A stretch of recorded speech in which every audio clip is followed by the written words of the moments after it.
আসসালামু আলাইকুম। কেমন আছেন সবাই? আশা করি সবাই ভালো আছেন। আপনি কখনো এমন কোনো পার্কে গিয়েছেন যেখানে মানুষ নেই, বাট সব কিছু যেন জীবন্ত? একটাই জায়গা যেখানে রাইড আছে, লেক আছে, পুরনো এক বট গাছ আছে, আর ছবি তোলার জন্য যেন প্রতিটি কোণ তৈরি করে রাখা। চলুন আপনাদেরকে নিয়ে যাই এমন এক স্বপ্নময় কোলাহল মুক্ত জায়গায়, ড্রিমল্যান্ড পার্ক। একটা নিরিবিলি দিন আমরা 4 বন্ধু বেরিয়ে পড়লাম ঘুরতে। গন্তব্য ড্রিমল্যান্ড পার্ক। নামটা শুনেই মনে হতে পারে ও বাচ্চাদের জায়গা, কিন্তু তা নয়, এখানে বড়রাও আসে। পার্কে ঢোকার আগে অবশ্যই টিকিট কেটেছি। টিকিট হাতে নিয়ে মনে হলো আজকের দিনটি হয়তো একটু অন্যরকম হবে। টিকিট কেটে ঢুকেই প্রথমে চমক, এখানে প্রায় মানুষ নেই, ফাঁকা, নীরব, অথচ জীবন্ত। শুধু আমরা, প্রকৃতি আর চারপাশে ছড়িয়ে থাকা শিশুদের রাইড। একটা সময় আমরা নিজেরাই ছোট ছিলাম, আজ সেসব রাইডের পাশে দাঁড়িয়ে পুরনো দিনগুলোর কথা ফিরে এলো। ছবি তোলার জন্য পার্কের একাধিক দারুণ লোকেশন ছিল, এক এক জায়গা যেন একটা ইনস্টাগ্রাম ফ্রেম। পার্কের এক পাশে ছিল অনেক বছর আগের একটি বিশাল বট গাছ, চুপচাপ দাঁড়িয়ে অনেক ইতিহাস আর গল্প বুকে ধারণ করে রেখেছে। আমরা সেই গাছের নিচে একটু সময় কাটালাম, চুপ করে, যেন প্রকৃতির সঙ্গে কথা বলছিলাম।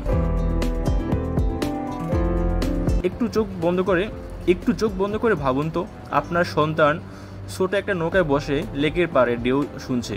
একটা প্রজাপতি হঠাৎ তার কাঁধে এসে বসে, সে খুশিতে ডেকে উঠল, দেখো মা।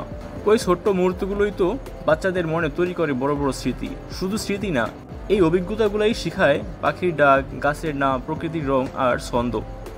আজকাল আমরা সবাই ব্যস্ত, কিন্তু আপনি জানেন কি, মাসে অন্তত একটি দিন পরিবারের সবাইকে নিয়ে কাছাকাছি একটি পার্ক, লেক অথবা যে কোনো প্রাকৃতিক জায়গায় ঘুরতে গেলে শুধু শিশুদের মানসিক বিকাশই নয়, তার কৌতূহল, আত্মবিশ্বাস, এমনকি শিক্ষার প্রতি আগ্রহ বেড়ে যায়।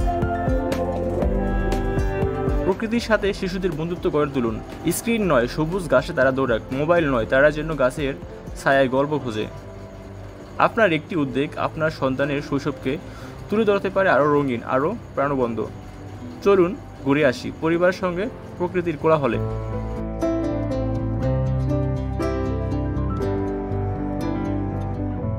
আমি সব সময় বলি, যত বেশি ঘুরবেন তত বেশি জানবেন। একটা জায়গা শুধু চোখে দেখলেই হয় না, তার গন্ধ নিতে হয়, বাতাস টের পেতে হয়, আর প্রকৃতির সঙ্গে কিছুটা সময় কাটাতে হয়।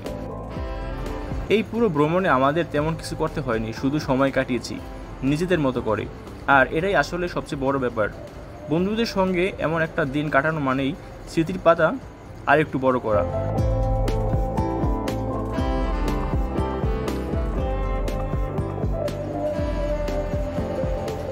বন্ধুদের সঙ্গে, পরিবারের সঙ্গে, এমনকি একাই, আপনি ফিরে আসবেন একরকম শান্তি নিয়ে।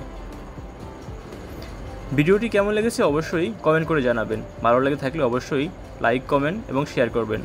দেখা হবে পরের কোনো ভিডিওতে। সে পর্যন্ত ভালো থাকুন। আল্লাহ হাফেজ।